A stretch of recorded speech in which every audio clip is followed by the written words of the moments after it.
अब हम आपको आज की एक बिल्कुल अलग खबर बताते हैं। आपको अंतरिक्ष में लेकर चलते हैं। कल्पना कीजिए अगर अंतरिक्ष में कोई एस्ट्रॉयड यानी कोई विशाल चट्टान पृथ्वी की तरफ आ रही हो तो आप क्या करेंगे। आपने अक्सर हॉलीवुड की फिल्मों में इस तरह की कल्पनाओं को जरूर देखा होगा, इस तरह की कहानियों को देखा होगा, जब एक बहुत बड़ी चट्टान या एक छोटा सा ग्रह तेजी से पृथ्वी की तरफ बढ़ रहा है और वो पृथ्वी को नष्ट कर सकता है। और उस समय सारे लोग, सारे वैज्ञानिक ये तरकीब लगाने में लगे हैं कि कैसे इसको रोका जाए, कैसे ये जो टकराव है इसे रोका जाए। लेकिन अब अंतरिक्ष में पहली बार ऐसा हुआ है जब कोई स्पेसक्राफ्ट किसी एस्ट्रॉयड से वाकई में जाकर टकराया है। और इस तरह की प्रक्रिया को प्लैनेटरी डिफेंस टेस्ट कहते हैं और नासा कई दशकों से इस मिशन पर काम कर रहा था। इस वीडियो में आप आज देख पाएंगे कि जैसे नासा का यह अंतरिक्ष यान इस एस्ट्रॉयड के करीब जाता गया, वैसे वैसे ये बड़ा दिखने लगा और बाद में जब इन दोनों के बीच एक टक्कर हुई तब इस अंतरिक्ष यान की रफ्तार 22,500 किलोमीटर प्रति घंटा थी।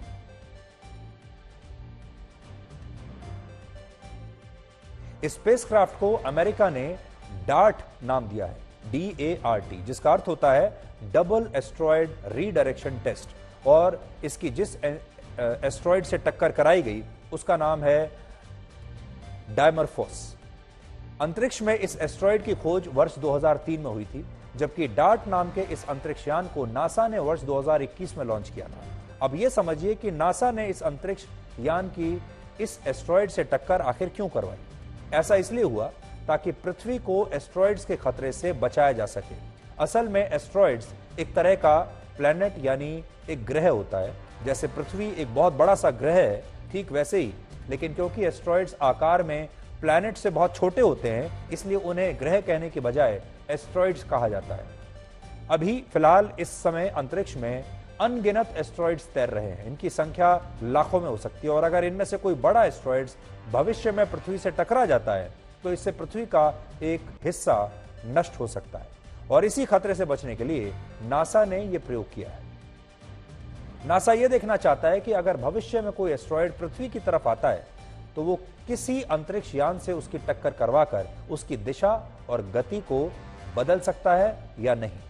नासा ने यह टक्कर कराकर अभी इस मिशन का पहला चरण पूरा किया है और दूसरे चरण में वो ये देखेगा कि इससे इस एस्ट्रॉयड की ऑर्बिट में क्या बदलाव आया। यहां ऑर्बिट का अर्थ है उसका दिशा और गति कितनी बदली। डायमरफस नाम का यह छोटा सा ग्रह 160 मीटर लंबा है, यानी ये कुतुब मीनार जैसी 2 मीनारों के बराबर है और इससे पृथ्वी की दूरी 1 करोड़ 12 लाख किलोमीटर है।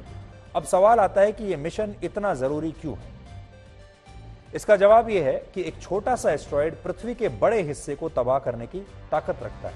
उदाहरण के लिए वर्ष 1908 में साइबेरिया में 40 मीटर का एक छोटा सा एस्ट्रॉयड पृथ्वी पर आकर गिरा था और इसने वहां लंदन शहर के बराबर एक जंगल को नष्ट कर दिया था।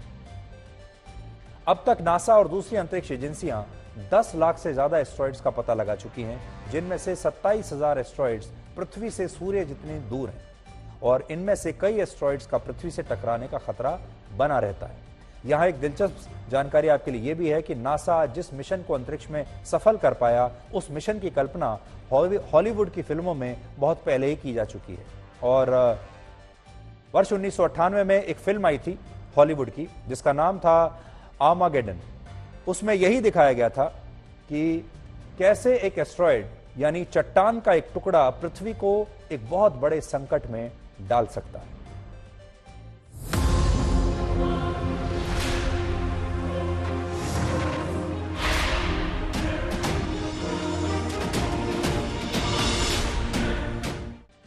तो इसमें आपके लिए समझने वाली बात यह है कि अगर आप भविष्य में कभी अंतरिक्ष में कोई एस्ट्रॉयड्स या कोई बड़ा प्लैनेट या कोई बहुत बड़ी सी चट्टान पृथ्वी की तरफ तेजी से आती है और यह डर पैदा होता है कि वो पृथ्वी से टकरा सकती है, तो अब हम उसे बीच में ही रोककर उसकी दिशा को बदल सकते हैं।